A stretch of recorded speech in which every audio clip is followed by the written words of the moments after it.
Bon allez, avant d'aller monter le berceau et tout ça sur la voiture, on va se restaurer. Je dis on parce que j'ai un ami qui est venu m'aider. Il souhaite rester anonyme. Il s'appelle Teddy. Mais il veut rester anonyme. Alors on dit, je l'ai dit? J'ai dit ton prénom? Oui. Ah merde. Bon bah tant pis. Allez. Allez, on va aller manger. Voilà.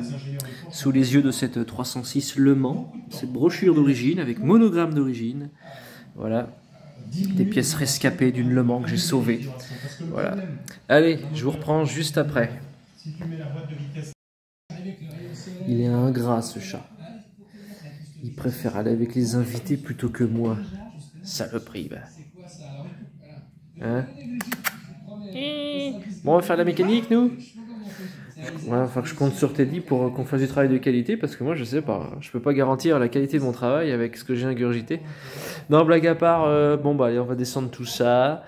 On va rassembler tout ça. On va mettre ça, tout ça sur l'établi. Vous montrer tout bien comme il faut, comme c'est tout beau. Et puis, voilà. Allez, on va descendre au garage. À tout de suite. Bon, allez, on vient de descendre tout ça au garage. On va s'enfermer.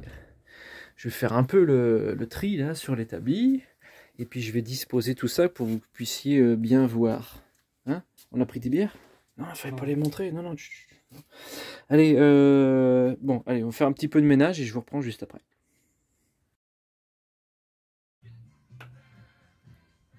Bon, c'est la 3e prise. Parce qu'à chaque fois on trouve des trucs mieux à dire. Ou que ça va pas. Ou pas. Ouais, c'est le problème de ces vidéos là, comme je fais, où je parle longtemps en une seule prise, c'est que dès qu'on dit une connerie, il faut tout recommencer à zéro. C'est un enfer. Franchement, c'est un enfer à faire ces vidéos, sérieux. Donc en fait, plus on va vouloir s'y reprendre, et plus on va boire une petite gorgée, et en fait, plus ça sera pire en fait. Et mieux ça sera drôle. Et mieux ça sera drôle. Donc on va peut-être pas vers du mieux en fait. Bon, c'est la 3e prise. Allez, donc bah, Teddy et moi, on a bien travaillé, je trouve, parce que donc on a remonté sur l'établi tout le train à vent de type McPherson. C'est quelque chose que j'avais encore jamais fait, même sur la S16. C'est des photos, je crois que c'est une photo qu'on peut voir sur une brochure 306, je sais plus laquelle, mais en fait, voilà, le constructeur avait montré un peu tout ce système-là dans une très jolie photo. Et puis, bah, en fait, on vient de la refaire sur l'établi, quoi. C'est plutôt cool. Je suis assez impressionné par la largeur du truc, hein. Ça prend presque tout l'établi, hein. Et ça monte aussi très haut. Je sais pas, ça fait presque 80 cm. À peine. On va pas chipoter. Mais bon, après, avec le poids de la voiture, une fois que la voiture sera retombée sur ses roues, les amortisseurs vont se tasser un peu. En gros, ça va se tasser de ça. Voilà, parce que notre biellette de barre stabilisatrice va devoir rentrer ici.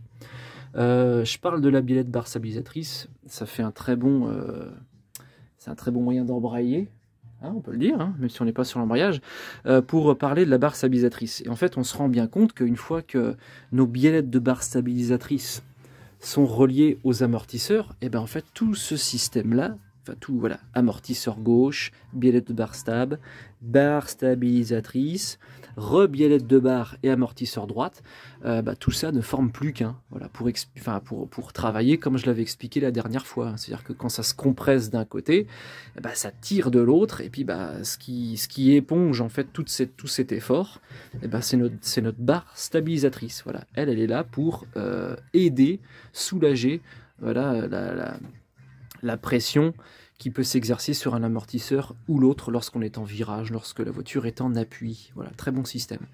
C'est assez impressionnant de voir comme ça ce système tout mis ensemble, parce que moi je m'aperçois que beaucoup de pièces sont très très proches les unes des autres. Quand on voit la transmission, voilà, ça passe tout près de la direction. Enfin, voilà, c'est très compact comme système, c'est un système qui est très répandu, hein. Le train à vent McPherson, il est encore utilisé sur toutes les tractions d'aujourd'hui, quoi. Voilà, mais néanmoins, c'est très efficace, quoi. Voilà. Il y a quelque chose qui m'a frappé aussi pas mal, c'est ça. En fait, ça, je m'en étais jamais rendu compte avant de le faire maintenant, là, tout de suite. C'est que les cardans, une fois qu'ils sont dans la boîte, ben, ils sont très très proches l'un de l'autre, hein. Notre boîte, elle va de là à de là. Tout ça, c'est la boîte de vitesse. Cet endroit-là, il baigne dans l'huile, hein, une fois une fois que la boîte est remise en huile.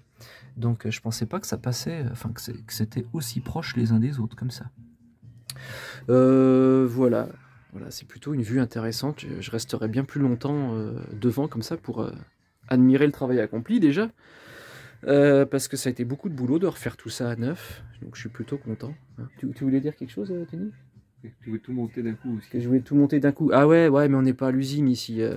À l'usine, ils montaient peut-être tout ça d'un seul coup. Bon, sans les cardans, bien sûr, hein, mais c'est vrai que oui, peut-être qu'à l'époque, ils montaient tout ça avec des gros trucs qui supportaient.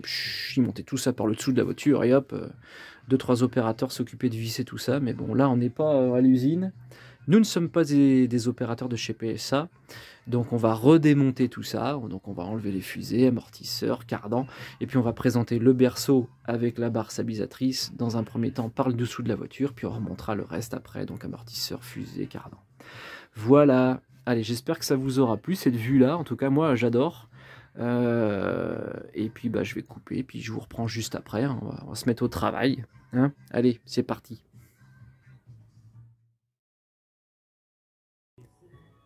Allez, avant de démonter tout ça et de remonter ensuite tout ça sur la voiture, j'ai volontairement attendu d'avoir toutes les pièces disponibles pour vous proposer cette vue-là.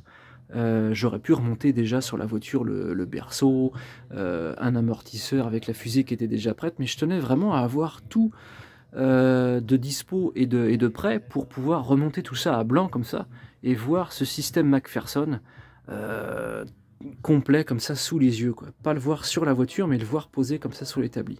Et je regrette vraiment pas de l'avoir fait parce que ça vaut vraiment le coup d'œil, quoi. Voilà. Il y a quelque chose que je vous ai pas dit juste avant de commencer à remonter tout ça sur la voiture, c'est de vous parler un petit peu de la direction. Parce que maintenant que c'est tout remonté, qu'on voit un peu comment ça fonctionne, je peux en parler un petit peu mieux. On voit que quand on va actionner le volant de la voiture, ça va avoir donc un effet direct sur les fusées, comme ça. Donc on voit bien que toute notre fusée, elle bouge grâce aux biellettes axiales. On voit le soufflet aussi du cardan qui travaille. Et on s'aperçoit aussi qu'en fait, quand on tourne les roues de notre voiture, c'est tout l'amortisseur qui bouge, qui tourne sur lui-même. Et c'est en ça que sont très intéressantes en fait ce qu'on appelle les coupelles, ou les coupelles, on va appeler ça comme ça. Cette partie-là, la partie, le sommet qui est ici, c'est fixe, hein, c'est vissé sur la caisse. Quand on va tourner les roues de notre voiture, cette partie-là va rester fixe, ici, et tout le reste va tourner. Il y a des roulements à l'intérieur de cette pièce-là, et c'est hyper important. C'est hyper important que ce soit en bon état. Voilà. Donc, mais on voit vraiment bien tout le travail de l'amortisseur quand on tourne les roues comme ça. C'est vrai qu'on a du mal un peu à y croire, hein. J'avais pas conscience comme ça avant de faire de la mécanique que quand on tournait les roues de notre voiture, en fait tout l'amortisseur tournait sur lui-même en fait. Voilà. Bon, on va démonter tout ça et puis installer les premiers éléments sur la voiture. Allez, c'est parti. Allez, 1, 2, se lever. Okay. Pim, pim, pim, pim, pim, pim, pim. Non, c'est pas vrai en plus. C'est tout le contraire. C'est tout le contraire. On va marier le berceau avec le châssis. Bon, allez, on va faire coulisser tout ça. Je vais sûrement pas réussir à filmer la fixation, la vissation du berceau sur la caisse, mais bon, voilà, c'est ce qui va suivre. Allez, on va faire coulisser tout ça hop là, sous la voiture. Hop là, on va emmener tout ça, voilà, et ça va y repartir là-dessous pour peut-être 20 ans, 30 ans, qui sait, hein, on ne sait pas. Allez, c'est parti. Allez, c'est parti. On va faire que je travaille avec une seule main. Voilà. Allez, faut être bien dans l'axe. Tiens bien la fusée. Je vais bouger juste l'amortisseur. Oh, ça coince. Forcément avec une main. Bon, vous avez compris. En fait, lorsqu'on a un amortisseur, il faut bien mettre cette espèce de kiki de centrage là, au milieu, voilà, du truc de la fusée. Voilà. Allez, je lâche le téléphone, j'emboîte tout ça et je vous reprends juste après. Bon, on n'y arrivait pas, ça descendait pas comme il faut, donc il faut pas hésiter à s'aider d'un... Comment il s'appelle cet outil? Un petit burin. Un petit burin, un mini burin, un burinier, un burin plat. Voilà, pour écarter très légèrement, il ne faut pas y aller comme un sauvage, pour écarter très légèrement le machin de votre fusée. Et comme ça, l'amortisseur, il va tomber dans le fond comme ça. Alors là, on va l'enlever. Ça va se pincer tout seul, il n'y aura pas besoin de mettre la vis, hein, ça ne va pas se casser la gueule. Et donc on va présenter, donc voilà, je crois que ça s'appelle une jambe de force. Hein. Quand c'est tout complet comme ça, amortisseur plus fusée, enfin, je sais pas si c'est un peu comme ça, mais moi je dis que c'est une jambe de force. Voilà. Donc on va remonter la jambe de force côté droit. Allez, c'est parti. Passager. Allez, on va présenter donc notre jambe de force complète avec amortisseur et fusée. Là-dedans, hein, je sais pas si on va y arriver en fait. Hein. Mais bon, on va faire pencher notre triangle comme ça le plus possible pour faire rentrer dans un premier temps la tête d'amortisseur qui est ici. Puis on mettra en deuxième la rotule inférieure de triangle sur la fusée qui est juste ici. Voilà. Normalement, on devrait y arriver. Hein. Allez, on vous reprend juste après. Bon, bah impeccable. On a beau boire des bières, ça se passe plutôt bien. Hein. Donc on a monté notre tête d'amortisseur en premier tout là-haut. On l'a vissé pas trop serré dans un premier temps. Ensuite, on a mis notre rotule inférieure de triangle ici. On l'a branché sur la fusée. Et puis voilà, tout s'est bien passé. J'avais envie de vous montrer quelque chose de plutôt intéressant. Que je vous avais déjà montré dans une petite vidéo que j'avais fait sur le train avant McPherson. Quand on actionne notre volant de direction, ça a une action comme ça sur les fusées. Et on voit que tout notre amortisseur, en fait, il reste pas sur le même axe. Vous voyez, il se décale, l'axe se décale d'avant en arrière, comme ça. Et ça a une incidence très importante sur ce qui se passe au sommet de l'amortisseur. Je vais vous montrer. Quand on tourne les roues de notre voiture, regardez un peu ce qui se passe au sommet de l'amortisseur. Là, je tourne à gauche. Là, je tourne à... Attendez, que je fasse mon truc, là. Là, je tourne à droite, voilà. Et là, je tourne à gauche. Vous voyez un peu comme ça bouge au sommet de l'amortisseur? Donc, c'est très, très important d'avoir des coupelles d'amortisseur en bon état. Parce que c'est quelque chose qui travaille énormément aussi. Voilà. Allez, on va faire l'autre côté. C'est parti. Bon, on a fait de la merde, Non, j'ai fait de la merde. Effectivement, bon, là, tout est mis en place, machin, on était tout content, on était fiers de nous, machin, et tout, c'était beau. Mais on s'est dit à un moment, bon, mais il manquerait pas les cardans. Alors, on s'est dit, bah oui, sauf que pour mettre les cardans, il faut pas que notre rotule inférieure soit installée sur la fusée, parce que, bah, après, on peut plus décaler le bazar, quoi. Donc bon, ça fait rien, c'est 3 fois rien, donc on va redécaler, on va re-enlever la rotule inférieure de la fusée pour pouvoir décaler un petit peu comme ça vers l'arrière toute notre jambe de force et puis donc faire arriver notre cardan là-dedans, quoi. Voilà. Donc finalement, oui, la bière aura eu un petit peu d'effet sur notre action ce soir. Allez, c'est parti, c'est pas très grave, on va pas perdre longtemps, c'est tout propre, c'est tout neuf, ça sort tout seul, donc voilà. Allez, on va enlever cette rotule là, et puis on va installer donc le cardan de gauche, le cardan le plus court. Allez, c'est parti. Remarque, c'était pas mal, hein, comme ça, il y a plein de place, hein. C'est plutôt cool. Hein, voilà, c'est fantastique, une voiture sans transmission. Transformer la 306 griffes en propulsion, ou alors en... non-transmission, voilà, c'est comme par magie, la transmission va se faire toute seule. Allez, oh tiens, un vélo, allez, et derrière le vélo, il y a mes cardans, tout neuf, c'est parti. Ouais, après notre montage à blanc, ouais, non, mais c'était pour voir si tout allait bien, on voulait mettre que le cardan après, hein. Non, en fait, on n'a aucune excuse, on a fait les gros blaireaux. Bon, on a enlevé notre rotule inférieure, et puis donc on va installer notre cardan. Allez, je vais pas pouvoir filmer là, parce que là, il faut au moins 4 bras, hein, pour monter ce cardan. Hein. Allez, je vous reprends juste après. 4 bras et 20 doigts. Et 20 doigts, tu te rends compte? Non, tout ça pour un cardan. Un cardan. C'est fort, hein. Bon, allez. Donc on a mis notre cardan là-bas côté boîte. Et puis maintenant, je vais mettre une petite crotte de graisse cuivre. Ça mange pas de pain. Hop, ici, là. Voilà. un petit peu pour que le... Hop là, pour que le cardan... Pour que la pièce soit un peu graissée, que ça rouille pas ici, là. Quand ça va rentrer dans le moyeu. Hop là. Oh bah non, j'ai le doigt tout sale maintenant.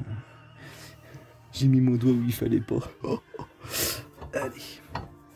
Alors notre chasse goupille, enfin notre machin, là, il va nous gêner. Hop là.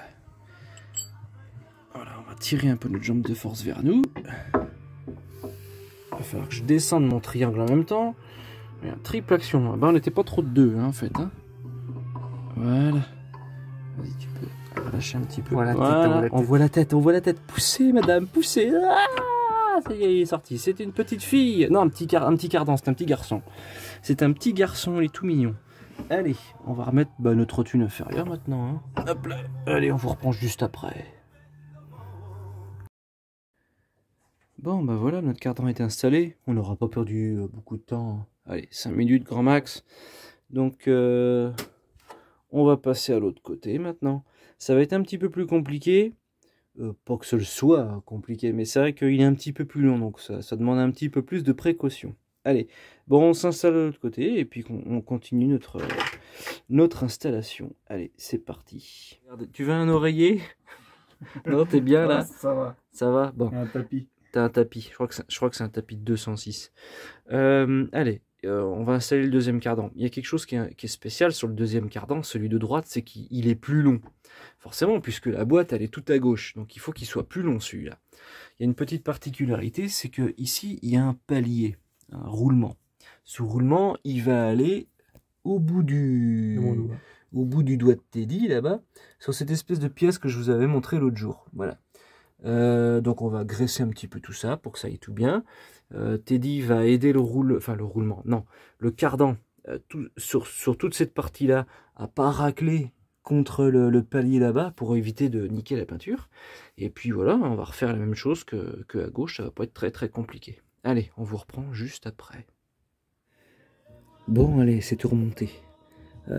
C'est un peu le bordel comme ça avec les chandelles, mon pied là dans la coin. Les roues sur la voiture. Je vous montrerai tout ça avec la voiture levée sur un pont dans un vrai garage et vous pourrez voilà, apprécier le travail qui a été fait sur ces 306 griffes. Bon, alors moi ça me fanait.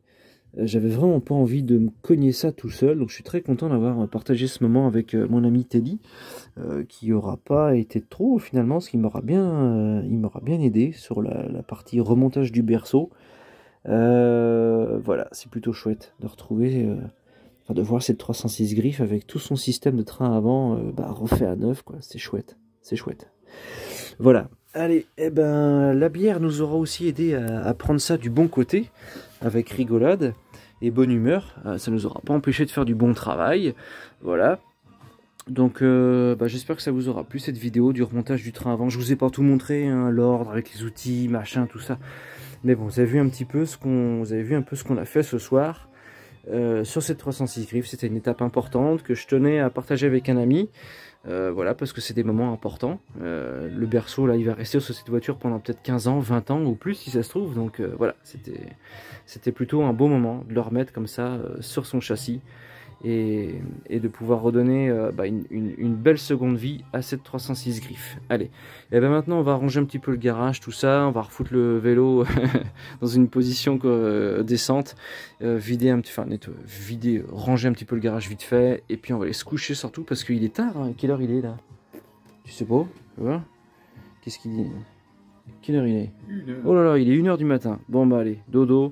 Merci à tous. Encore merci pour vos soutiens, pour vos j'aime, pour vos likes, pour vos abonnements. Et puis prochaine étape, ça sera le remontage du freinage, étrier de frein, remontage des roues, machin, remise de la voiture sur la terre ferme, et puis la sortie du garage. Voilà. Et le premier redémarrage aussi, parce que ça fait plus d'1 mois et demi qu'elle n'a pas démarré cette voiture. Donc voilà, je vous partagerai tout ça dans le prochain épisode. Allez, à très bientôt. Merci à tous, à très bientôt.